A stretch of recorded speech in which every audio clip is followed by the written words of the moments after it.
And really, I was born at a time when there was a lot of concern around food security. There were a lot of famines, and I remember very clearly as a child, you'd watch that on the TV. And it was really instilled in me from my parents who lived through the Depression with food shortages and rationing, the importance of basically food, and also farmers were actually seen as allies back then. Agriculture was a good thing, and that's really what encouraged me to get into agricultural science from my urban roots. And really the work of Norman Borlaug was what really interested me in the use of genetics to improve the productivity of our food species. That's kind of the background that got me into it. And so I do believe that actually genetics is a really important component of both food security and environmental sustainability. And I would argue that genetic improvement is perhaps one of the most powerful tools we have to drive agricultural sustainability, both plants and animals. Please join our next seminar in the Catalyst of Change series. Welcome to the Catalyst of Change Women Leaders in Science seminar series. This seminar is in English with interpretation available in Spanish, French, and Hindi.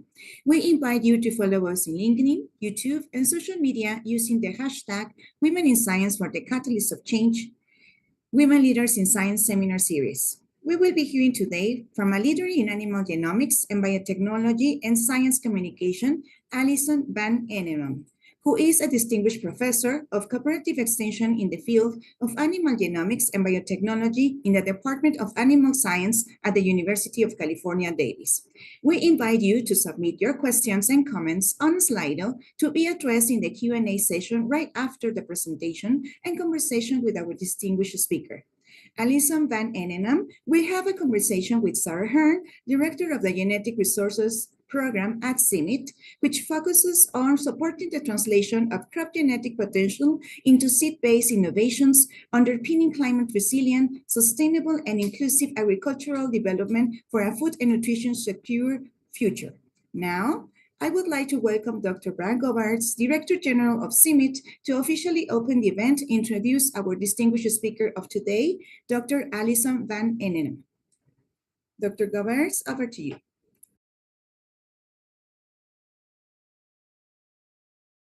Good morning, good afternoon, good evening, depending on where you are, and welcome to our Catalyst of Change Women Leaders in Science webinar. Now, more than a year and a half ago, CIMMYT decided to install this TED Talk meets Fireside Chat style series because we were convinced that we need to showcase different women leadership styles. We want more women leaders in our science institutions, and therefore we want to show how we can have different leadership styles, how we can have different experiences that brings richness to the management of research institutions like ourselves. To achieve this goal of broader representation and gender balance, we need to provide more opportunities to listen and hear the voices of women leaders. Women leaders in all sorts, in their community, in their village, in the country, in the region, in the world. Today we are honored to have a true catalyst of change, a leader in its sort, Alison van Eenennaam, as our 29th already catalyst of change speaker.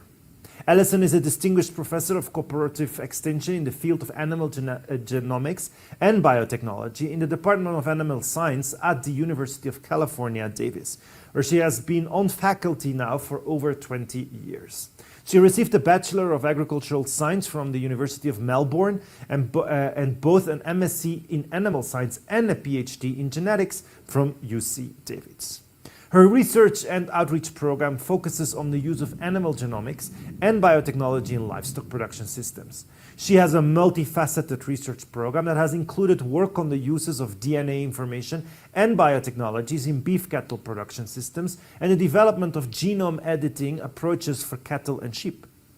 She has also served as a past member of USDA's National Advisory Committee on Biotechnology and the 21st Century Agriculture, a temporary voting member on the FDA's AquAdvantage genetically engineered Salmon Veterinary Medicine Advisory Committee, and was on the United States NASEM Study Committee for Science Breakthroughs 2030, a strategy for food and agriculture research. She has given over 800 invited presentations to an audience globally and uses a variety of media to inform general public audiences about science and technology. She's a passionate advocate of science. Dr. van Eenennaam was the recipient of the Council of Agricultural Science and Technology 2014 Borlaug Communication Award and the American Society of Animal Science 2019 Rockefeller Prentice Award in Animal Breeding and Genetics. You will agree with me that Alison is an outstanding example of women leadership. She's a true catalyst of change. She is a true voice to listen to. Alison, over to you. And if I pronounced your surname wrongly, that's 100% on me. Thank you very much. So thank you very much for the introduction, and you did fine on the surname. It's not an easy surname to do. So I'll just go ahead and share my screen and then make sure that we're all on the same page here. Just if you can give me a thumbs up, Sarah, you can hear me and see the screen. Yep, all clear. Thank you, Alison. All righty, very good. Well, it's a pleasure to be here, and I'm not sure, but I might be the first animal geneticist that CIMMYT has had as a speaker. But I think we have so much in common because just basically a different kingdom, both providing food for a hungry planet. So I'm pleasure to be here, and I with some deference, accept the term woman leaders in science. I think as I tell my story a little bit, you'll see I kind of just fell into my role, and it wasn't any great planning on my part that led me to the career that I've had in the agricultural sciences. So I'll show you a picture of me as a girl in the country of Australia.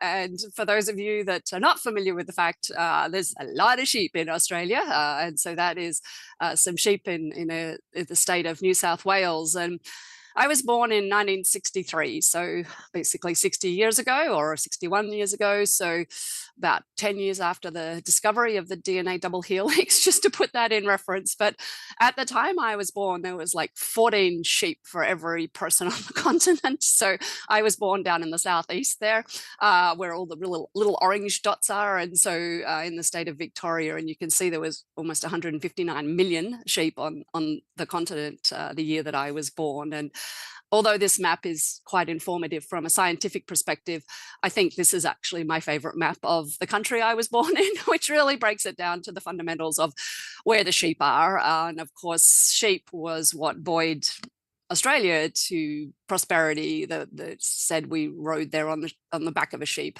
because the income that came basically from wool and mutton at the time really enabled Australia to reach kind of developed world status. And it, as with most agricultural transformations, you kind of have to have that agricultural development in order for the ladder of development to follow. And so I was born down here in an area with lots of sheep, and sheep are so important in this country that our $2 coin actually has a sheep breeder on it. So you can see here MacArthur, who is a well-known sheep breeder, on our $2 coin there. And I think it's a really interesting success story. The number of sheep now is less than half of what it was, so 140 million down to 70 million, producing twice as much lamb now, about the same amount of mutton, just through improved genetics. So we're able to dramatically reduce the environmental footprint of a kilogram of mutton or wool through the improved productivity and prolificacy that we've been able to give to our sheep populations through improved genetics. And I think that's a story that plays out whether you're a plant breeder or an animal breeder, in that improved systems and breeding bring about more productive animals and plants that reduce the environmental footprint of a unit of food. And that's really what interested me in agricultural science. And so, as I said, I was born in 63 in Australia, and decided to do a Bachelor of Agricultural Science at the University of Melbourne, because that's what you did in Australia. You went to the college that was close to your house. But during that time, I actually had the opportunity to do an exchange year at the University of California in 1986. And it was there that I actually met a professor who encouraged me to do graduate school. I hadn't really thought of doing graduate school at the time. And it kind of started a lifelong relationship with this great public university of the University of California. So Davis is one of 10 campuses, and we're the agricultural campus. And so after I had done my bachelor's, I came back to America and did a master's of animal science back in 1990. During my master's, I met my spouse, so I also got a Mrs. degree during that time. And then I went and worked in the field for a few years as an extension agent, talking to farmers around science, but realized I needed to come back to get a PhD to really have control over the research that I did. And so back in 97, I came back to UC Davis and did a PhD in animal genetics. And about that time, I also developed 2 more little small bachelors as part of that. And what you'll notice is, so far, I haven't even mentioned my faculty job, my current job. And I think that's an important part of my story, is it was not a straight line to get to my faculty job. So I started that in 2002 at the age of almost 40. And so I wasn't doing nothing during this time, but I was kind of finding my feet and deciding what I wanted to do. One of the things I did was work at a company called Celgene. And so for those of you that are not familiar with that, that's a company here in Davis run by a group of scientists that developed the first genetically engineered tomato. It was the Flavor Saver tomato, and you can see it there on the right. In 2002 was proudly for sale here with a little label that said genetically modified seeds, and basically couldn't keep them on the shelves. It was a tomato that had an antisense gene, so it didn't go rotten as quickly. And so I was there for the launch of that in 1994 as a student intern during my PhD program. And so I got to see the excitement of bringing this first commercial product to market. And then also, with some dismay, watched the beginnings of the anti-GMO movement and the misinformation and the targeted campaign of the ever popular diabetic syringe injecting some random blue liquid into a tomato to somehow genetically engineer it. And that really, the pushback against genetic engineering and specifically against recombinant bovine somatotropin, or RBST in the animal area, is actually the reason that they advertised my job at UC Davis, which was to do extension and outreach to producers and the general public around genetic improvement and genetics and animal production, and specifically with a focus on genetics. And so in 2002, I applied for this job here at UC Davis and got it. But I do want to emphasize again that I was almost 40 at the time I took the job, because it just took a while to find the right job for me. And this job allows me to not only speak to farmers, but also to the general public, and doing things around scientific outreach was really my interest. But my research intentions was to take the molecular genetics I'd had in my PhD to basically develop genetically engineered livestock. And it's been a very frustrating 20 odd years, because the pushback around genetic modification in plants and GMOs, which of course are now grown by millions of farmers around the world when you're talking about plants, that pushback really affected the ability of animal agriculture to use the technology, and particularly researchers to even get research funding to do that. So if we look at the history of genetic engineering in animals, it's a similar time frame to the plant discussion. So our first transgenic livestock were back in 1985, which is similar if you look to when kind of plants were going through their transformation and what have you. And you can see in this little timeline that we had some kind of famous products or applications, particularly the Aqua Advantage salmon, which you may have heard of, which was a transgene that gets to market weight in half the time. You probably heard of Dolly the sheep that was cloned back in 1999. That was all happening, but really this hasn't come to market in the same way that it has in genetically engineered plants for a variety of reasons. But a lot of it had to do with this pushback around the technology. And it's interesting, after, almost 40 years now, there's only ever been 2 approved products for food consumption for genetically engineered animals: Aquavantage salmon, which finally was able to get to market, I think a couple of years ago, and a small application of a allergen, non-allergenic pork product, the Girl-Safe pig, both of which took almost 20 years to get to market. And so when I first started, I was all full of excitement to have my job. And so I wrote my first grant to the USDA.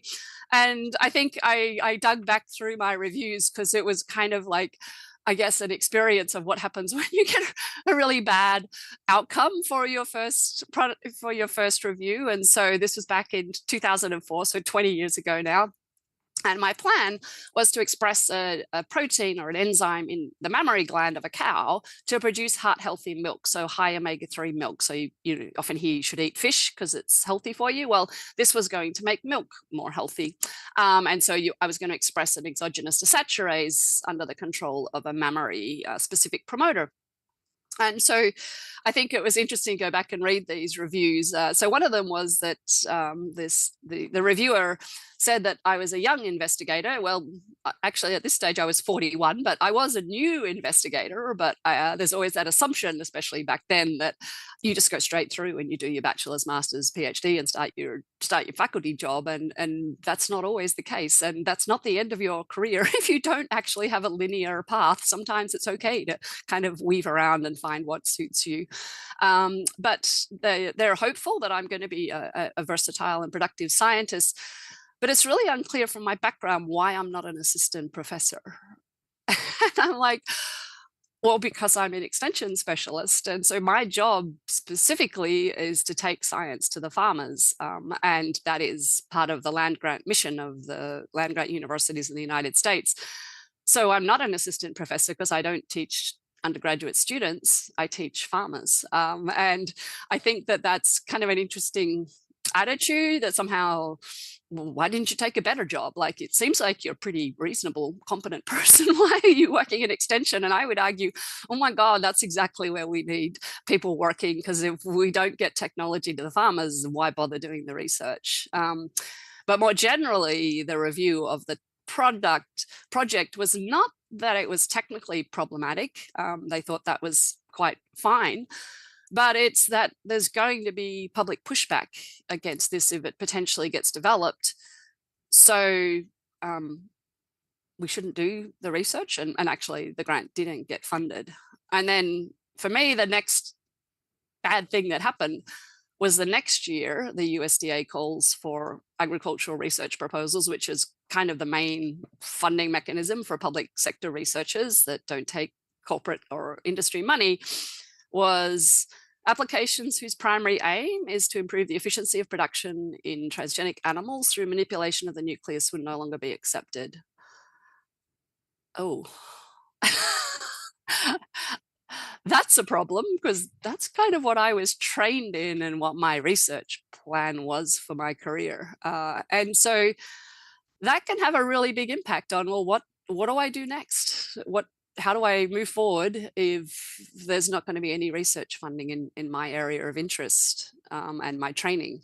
So sometimes, even funding agencies throw you a curveball and you have to kind of reimagine what your job's going to look like. And so for about a decade, I worked on using genomic selection to select for disease-resistant animals. And of course, I'm working in a fairly male-dominated field, I guess would be putting it mildly.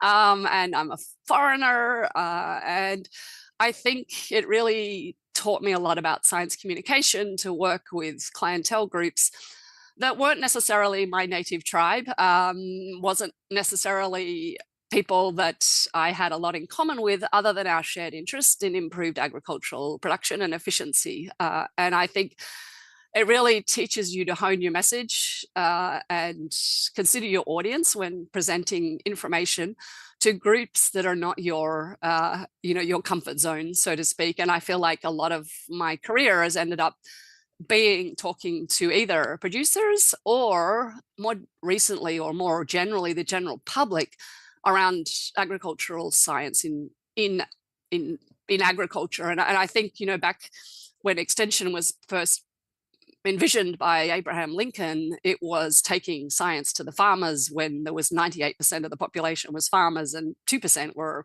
not on the farm. That's flipped now, and we've got 98% of people not on agriculture and 2% of people producing food.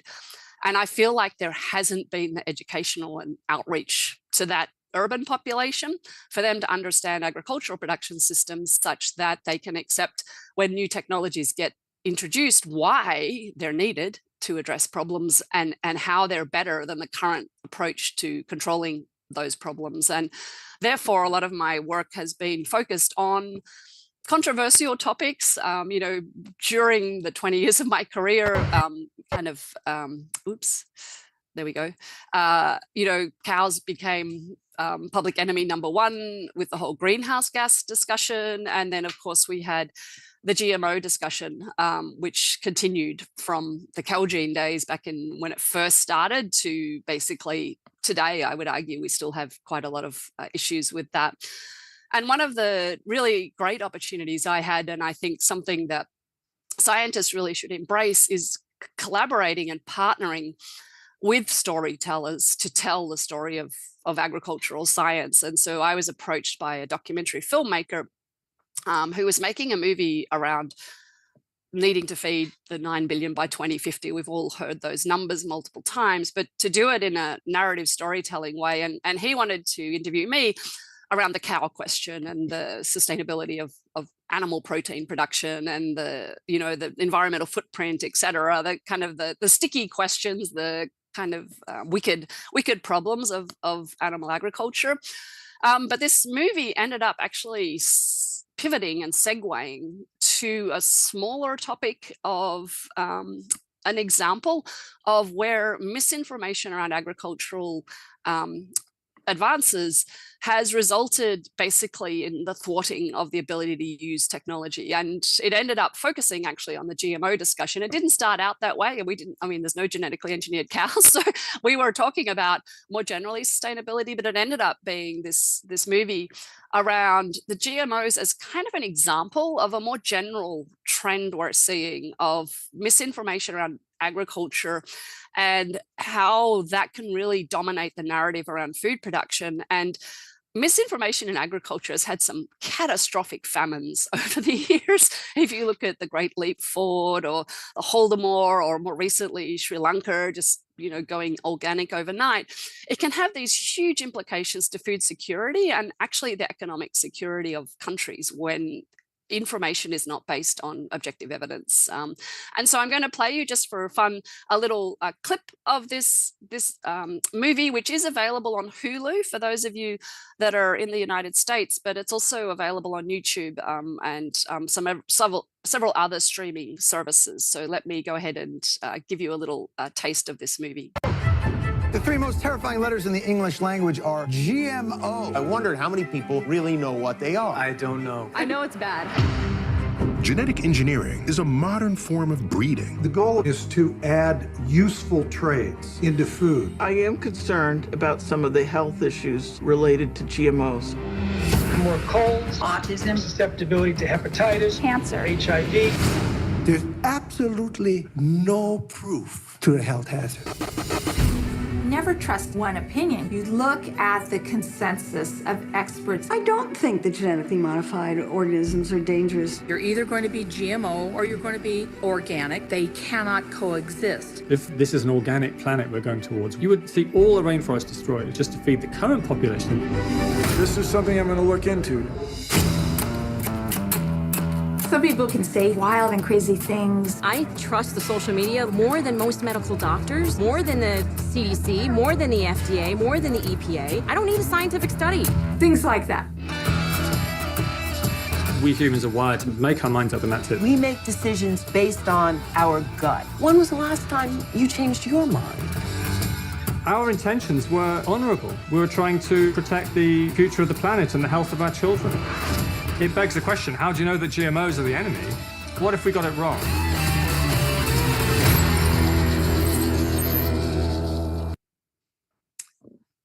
So that was the GMO discussion. But actually, since then, we've had the evolution of genome editing. And miraculously, the USDA would again start funding research, altering the nucleus of an animal, if you're using genome editing tools. So I was able to kind of pick up my career again and start working on what I was trained in and doing genome editing in animals. And I learned from our experiences. And so one of my really big keys has to be to get out of front of the messaging around this technology and try to have publicly facing information around it and to be very open and transparent about what we're doing. And so one of the projects I was involved with was working to introduce the allele that makes cattle not grow horns. So horns is a recessive dominant trait. Excuse me, it's a recessive trait that causes animals to grow horns. And typically in production systems, they're removed because they can hurt each other with the horns and also the human handlers.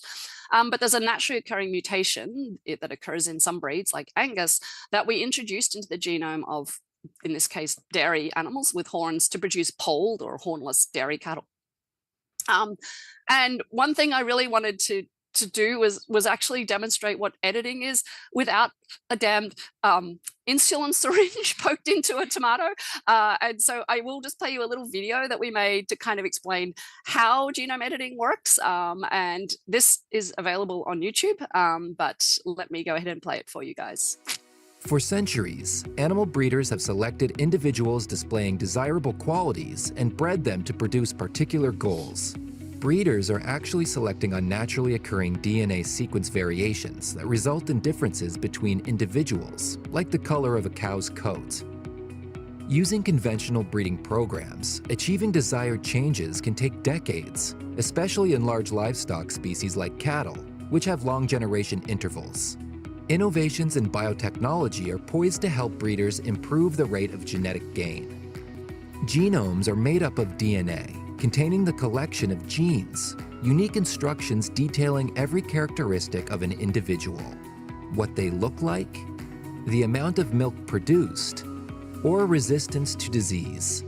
Genome editing offers an opportunity to edit these instructions precisely. One method to edit genomes is the CRISPR-Cas9 system.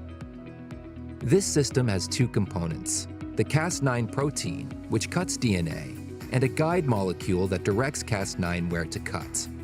Bound together, they form a complex that introduces a precise cut in the DNA. The break is then mended by the cell's natural DNA repair machinery. This can be used to inactivate undesired genes, like those that cause disease. Alternatively, the repair machinery can introduce useful DNA sequences which result in desirable traits, like heat tolerance. Genome editing complements traditional breeding methods. It has the potential to introduce useful traits like disease resistance and adaptability into genetic improvement programs, addressing some of the problems facing global agriculture.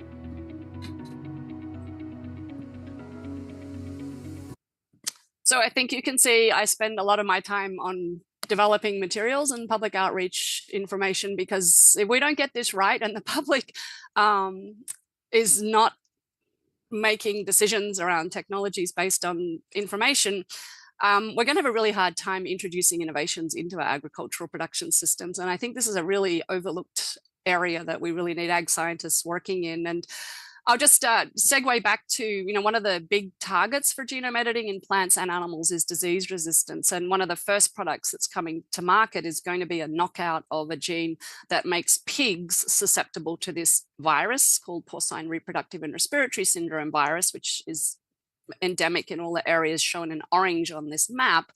And it's a very devastating disease. It's kind of like COVID, but it also produces abortions. It's like just horrible.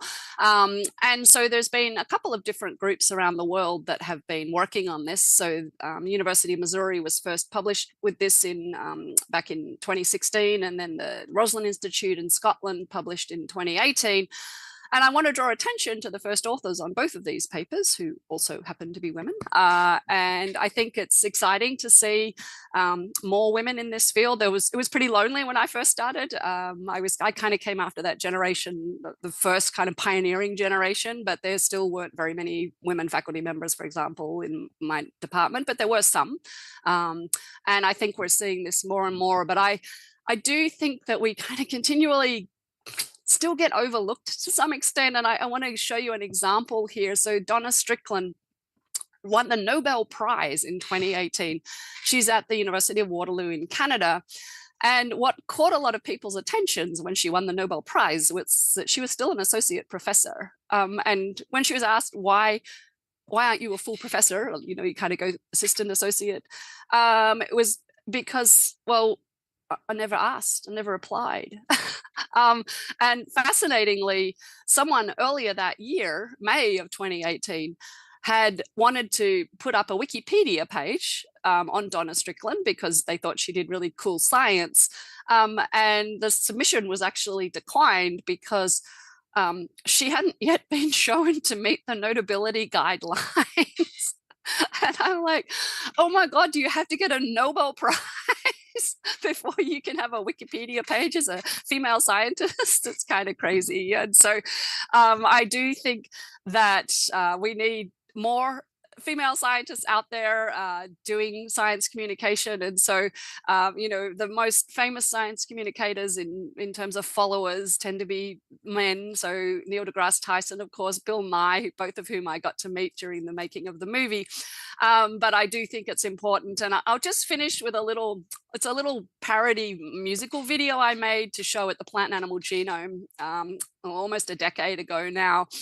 It was a little bit cheeky at the time. It was kind of before the Me Too movement, before there was kind of the recognition that there was just a lot of all-male panels and all of the keynote speakers were invariably male. And I finally got an opportunity to be the keynote speaker at PAG on science communication. So I did this little kind of parody video that was set to the Chainsmokers music. Sci-fi or Selfie is the name of it. And so I made one that demonstrates the female breeders in both plants and animals, which is why I thought it was relevant for CIMMYT, and how important they are, and also has a little bit of a poke at why some of the metrics, such as citation indexes, maybe are problematic for women, because we don't tend to self-cite. We tend to cite papers that are relevant rather than our mates or buddies' papers. So let me play my little tongue-in-cheek poke at this entitled Psyche.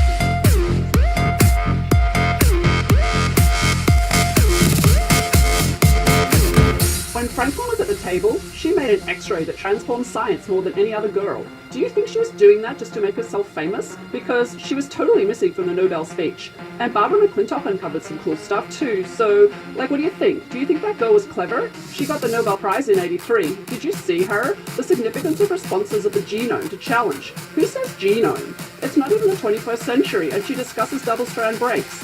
After their lead on attention to detail, we owe them a debt. I sure owe them one, but first, let me take a sci-fi.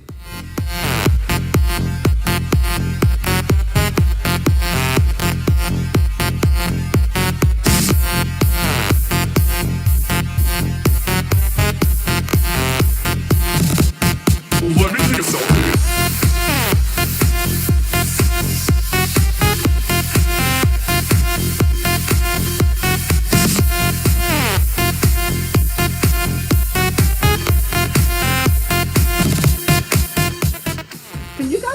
A journal? I don't know if I should go with impact factor or open access. I want to get tenure. What should my title be? I want it to be clever. How about editing with my CRISPRs? #edit. I only got 10 cites in my last 5 papers. Do you think I should self-cite more? Let me take another sci-fi.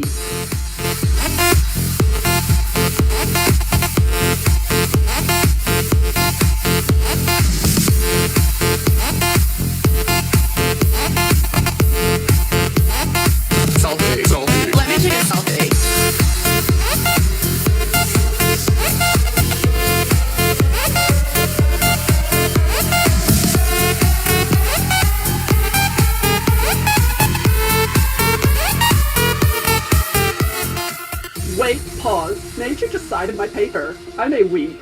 Is that conference attendee sleeping over there? Yeah, the one next to the girl with no name badge on? That's so ratchet. That girl is such a fake scientist. She definitely bought all her LinkedIn followers. Who goes to plenary lectures on Sundays? Okay, let's go catch some talks. Oh no, I feel like they're never going to shut up. Oh no, never mind, they're done. Let's go to the poster session. Viewed as many as I'm able. Do you know anyone else here? Oh my god, science just cited me. Haven't been this psyched since my prelim. I guess I wrote a good paper.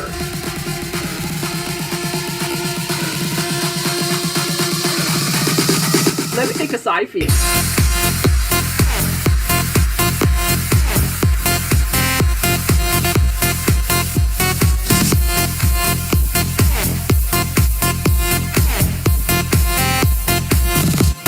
Let me take a selfie.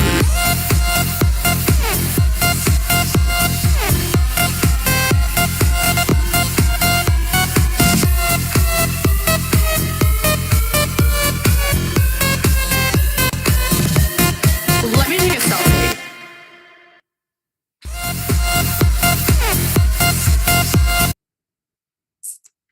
Okay, I will stop sharing and happy to talk to Sarah. Thanks, Alison. I think you've had us dancing along more than anybody else has. So yeah, my name is Sarah Hearn.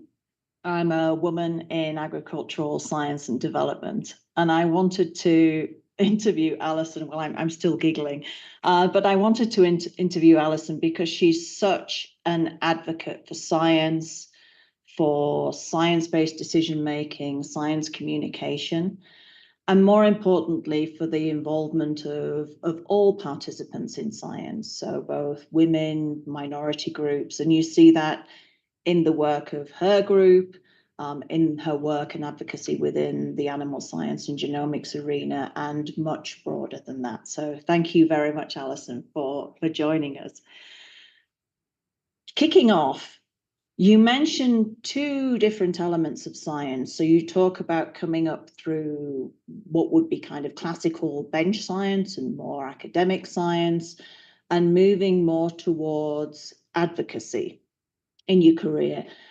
Did you see, or do you see, a difference in the way that women are perceived within both of those groups? So you mentioned in advocacy, you're speaking with stakeholders who are really from often very, very different backgrounds to you. Whereas science, we've all come from similar-ish backgrounds. So do you see a difference in the way that women are perceived and treated within both of those communities?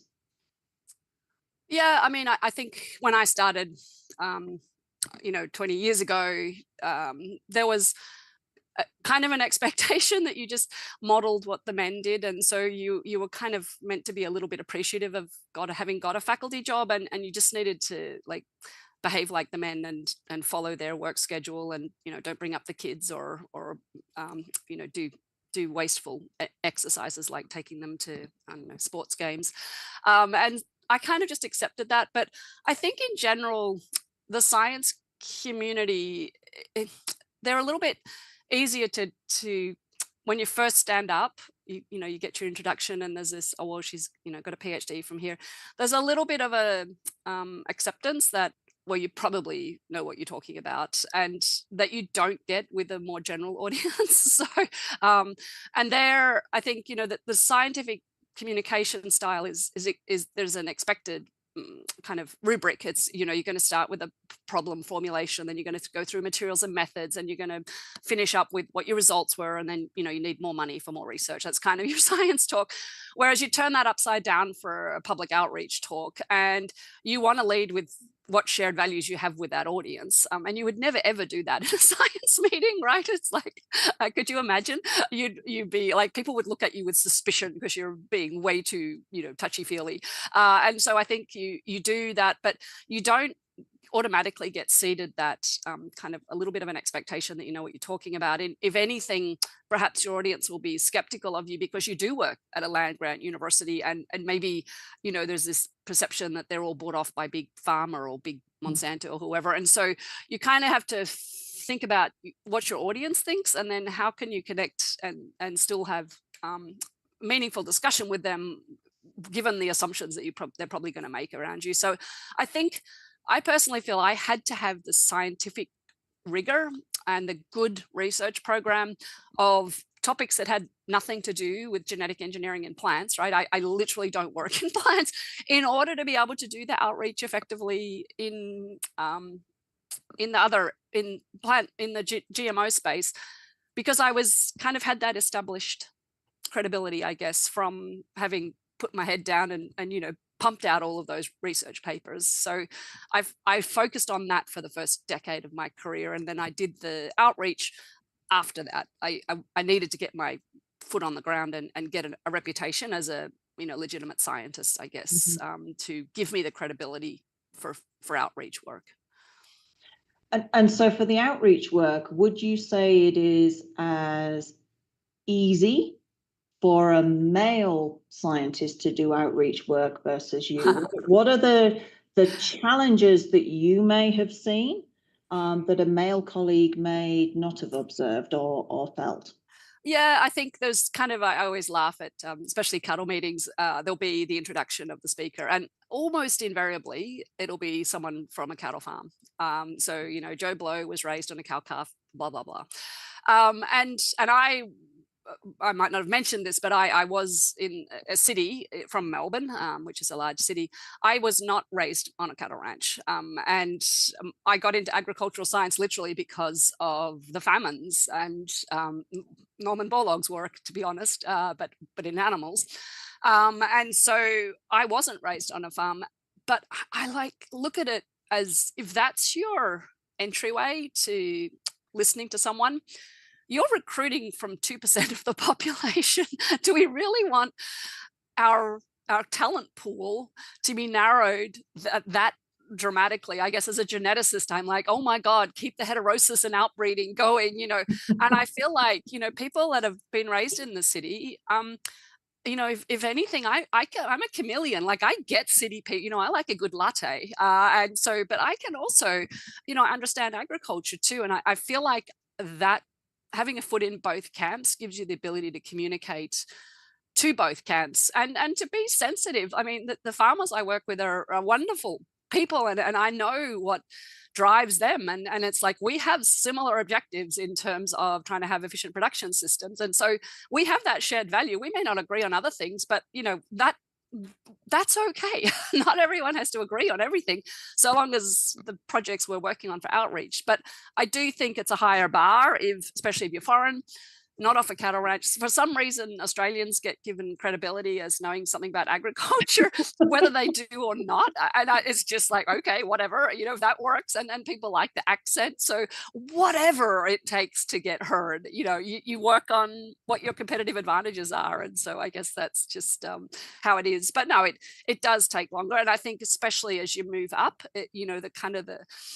it's harder to get through the glass ceiling. It's I think is where you kind of start hitting your head, and you kind of notice that your career's taken a different trajectory to other people that are doing really similar things, and they've gone much further ahead and they're male, and you kind of like look back and you go, okay, what's part of the reason is, in my job, I'm 75% outreach. So I'm meant to be out there community. I'm not meant to be doing research and writing papers but 25% of my time. And so I think that's my job. And so of course you're not going to have as much productivity as someone who's 100% outreach, or 100% research. So, different people's careers take different trajectories because of what they spend time focused on. And I think extension doesn't get much credit, but I think it's such an important role that we have to have for technology to get adopted. No, and I mean, many in the audience will echo those same sentiments, given the kinds of work that people within CIMMYT and the broader industry and that setting are conducting.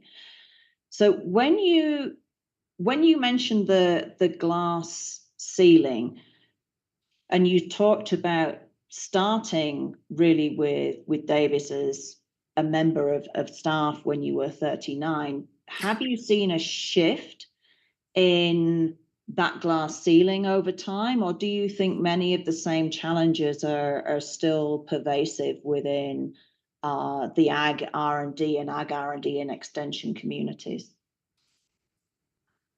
Well, I don't want to tell on my university, so I love my university. I hope I've made that clear. But when I started, there was literally no mentoring. Like, it was, here's your office, good luck. And so I look back and actually at the time, my professor, Dr. Madrano, who I did my PhD and master's with, was a faculty member in this department. And I was very specifically told, do not collaborate with him. Because it'll be seen as you're just, you're still a grad student and he'll be directing the work and you're like his lab technician or something. And anybody that knows me and knows Juan Madrano knows how preposterous both of those statements are. But there was a very intentional decision to break that, what is probably the most important academic partnership you ever have in your entire life, to demonstrate that I was an independent scientist. And I don't think they would do that now. I think they would see that as a strength. And then I think there was probably a bad decision at the time. I probably should have collaborated with him more. And then there was literally no professional development. Like, I have never done a professional development course ever. Like, and so they just weren't available. And now I see, young, promising, everybody gets mentors, irrespective, just young faculty now get mentors. And then they also are getting professional development training and teaching, like how to teach, how to do the basic functions of your job, and leadership development. And honestly, at the time I came through, it was not a collaborative research environment. It was every man from himself. And you did not share lab equipment. You put your arm around it and put your name on it. And it was dog eat dog. And I think now there's a lot more team science being encouraged. But you've still got, kind of dinosaurs like me that were raised in a scarcity environment, I think, who are like, oh my God, that's really different. And, is this going to work? Do I trust this group to catch, to do this work? And that's a real mind shift. So I do think there's a lot more team science and a lot more mentoring and coaching now for young faculty, irrespective of gender, to take on leadership roles and to kind of understand personality types and how to make that work. Yeah, no, it's excellent. I mean, yeah, we've seen a lot of those shifts within the plant science space as well. So similar things. So from one dinosaur to another dinosaur, if you were to give a young, early career scientist key mentoring tips or key do's or don'ts, whether they're male, female, minority, what would they be? What would be your 3 most important things that you'd want somebody to take with them and consider on their science journey? Well, it probably depends a little bit on which job they're doing. But if they're in academia, for example, I think it's important to kind of establish your niche and kind of decide what is the research that really captures your interest, and try to focus on that. It's easy to kind of get drawn in 15 different directions, and that's fine as collaborator, but if it's, I don't know, disease genes in wheat, for example, that's your area, to kind of get it established and known a little bit in that area and not be too scattered in terms of your research program. And I think importantly is to find,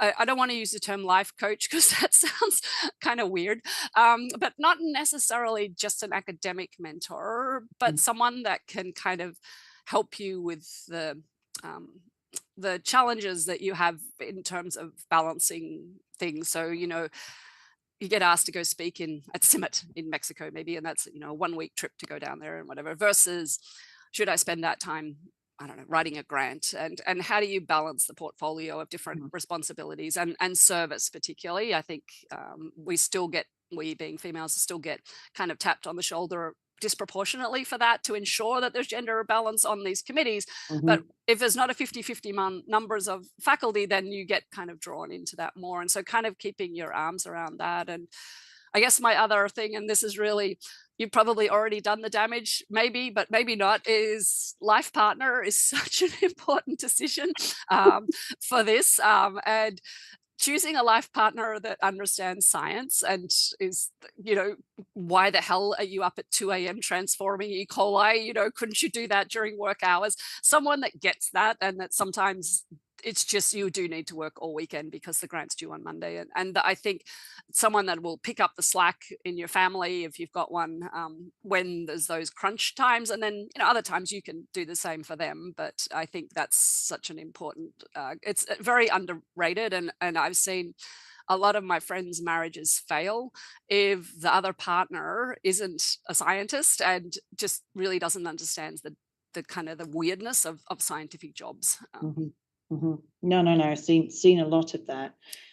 I just want you to reflect on establishing your niche versus flexibility in systems. And so, yeah, you mentioned that you started off in one particular track of science, and then through funding decisions, suddenly that avenue was no longer available. Yes, you've come back to it now.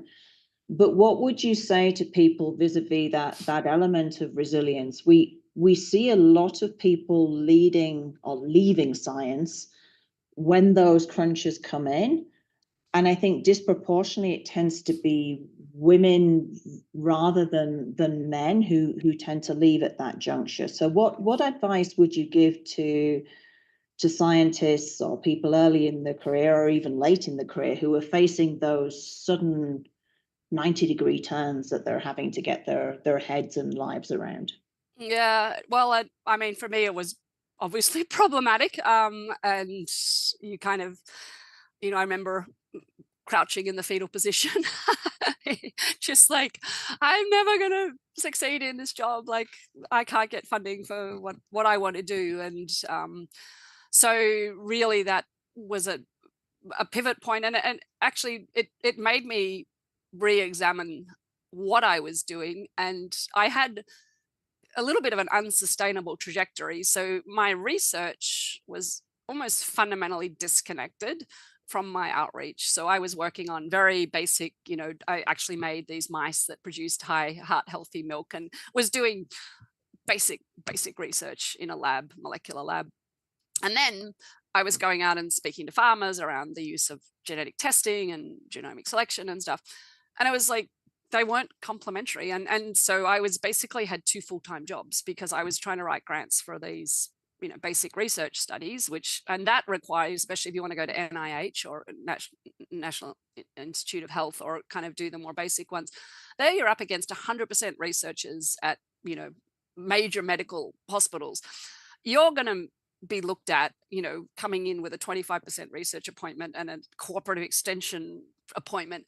You're not even in the ballpark. Like, I didn't understand the degree of academic snobbery that exists amongst different disciplines and different granting agencies and even different journals. Like, don't even bother with Science and Nature if you've got a paper on a cow, unless it's the first cow that's been genome sequenced or something. It's just, and typically someone's done whatever you're doing in mice. That's just the rules.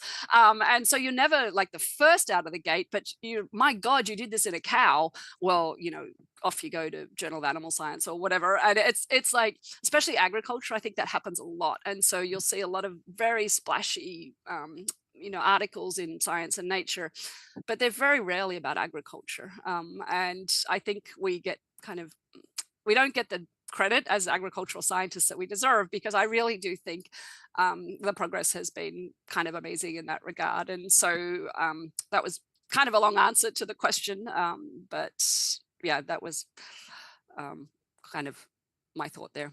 Yeah, no, thank you. It's interesting to get that reflection.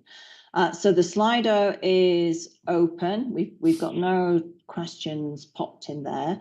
I just want to give you feedback. A couple of my fantastic colleagues, yeah, they were super stoked with the sci-fi video. Okay. Did you recognize? It even had Simon in there. Yeah. We recognized a number of colleagues in there, which is really nice to see. So yeah, that was a brilliant way.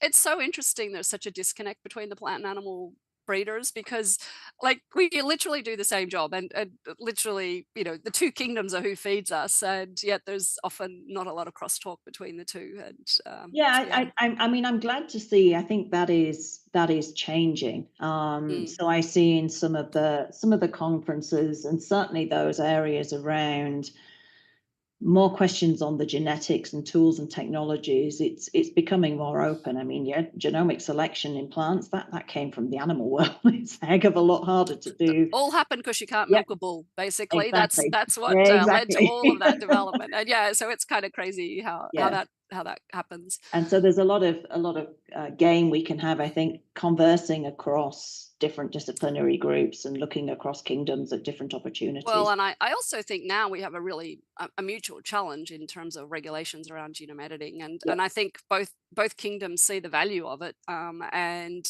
both of us are potentially going to be captured in an illogical regulatory approach in certain countries, and that to me is where there's an obvious synergy between plant and animal breeders, because we both want to use that technology. And I feel like there wasn't much many animal scientists talking out around GMOs, because it was like, oh, thank God, it's a plant problem, not our problem.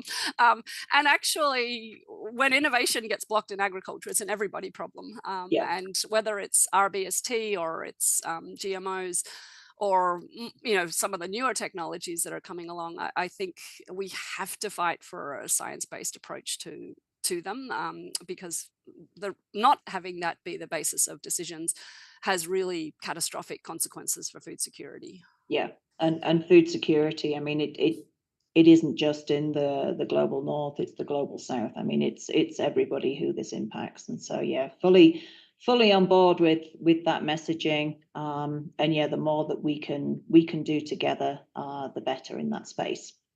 So as we're heading close to the top of the hour, I want to thank you very much, Alison, for a very engaging session today. I look forward to meeting you in meetings coming up as well. And yeah, continuing to do the good work to try and promote science-based decision making and real clarity around science communication in this space. And I would encourage, if anyone wants to go to my webpage, Animal Biotech at UC Davis, or just Google my name, you'll find it. I do have like an entire page dedicated to different videos. We have quite a few music videos, and I haven't got into the newer social media because I'm 100 years old, but there is some stuff there, like for example, that genome editing little explainer that's there. And if you poke around, you'll find some other resources just for the general public that you can use for outreach in your own area. Brilliant. Thank you very much, Alison. With that, I'd like to hand back over to Isabel now, please. Thank you. Thank you. So we would like to thank you, Dr. Alison van Eenennaam, for sharing with us your outstanding professional and personal journey in animal genomics research and development for food security, being a catalyst of change leader, and for being such a great communicator as well. So we are grateful for you sharing all your inspirational reflections, and the seminar was quite educative as well. And so we will be looking at the movie you recommended and the social media and the webpage that you have already recommended. So on behalf of Dr. Brian Goberts, Director General of CIMMYT, we thank you so much for your valuable time for being here today. And thank you also, Sarah Hearn, for this great inspiring conversation with Alison. Also, we thank the audience that joined. Do not miss our following Catalyst of Change Women Leaders in Science series in 2 weeks. Have a nice day. Have a nice evening. Thank you. Thank you. Yeah, that's exactly it. I actually started off as a scientist thinking that I was going to be like hardcore biology researcher. I studied butterflies and was working on climate change. And I was like, I'm going to solve this. And it was really cool work. I got to like go camp in the Sierra Nevadas, catch butterflies for a job, which was pretty sweet. But I also was like realizing that there was a bigger problem than just the butterflies. So I was like, oh, people are having trouble understanding what I'm saying as a scientist. And I'm watching all these scientists around me have a lot of trouble getting across why their research is important and why we should care. And I'm also seeing like from the public side, they are also feeling disgruntled. Like they don't feel like a part of science and they feel like scientists don't have much heart. And I left the science world and was like a developer for a while, software developer, and started doing improv and was like, oh, I bet a lot of these tools from the arts could help scientists. And so I've been starting to experiment with that and like, I wonder if improv could help scientists speak about their work more. For about the past year, I have been like, I'll have a theme, and that way we'll see if we can get at that theme. And some have been like really great and felt really good. And there's been nights where I've just been like, that didn't work. And I kind of need to, that reflective process is like sometimes painful, but really helpful to be like, okay, why didn't that work? Or why did that work? And just kind of like, just iterating on it really is the practice. Please join our next seminar in the Catalyst of Change series.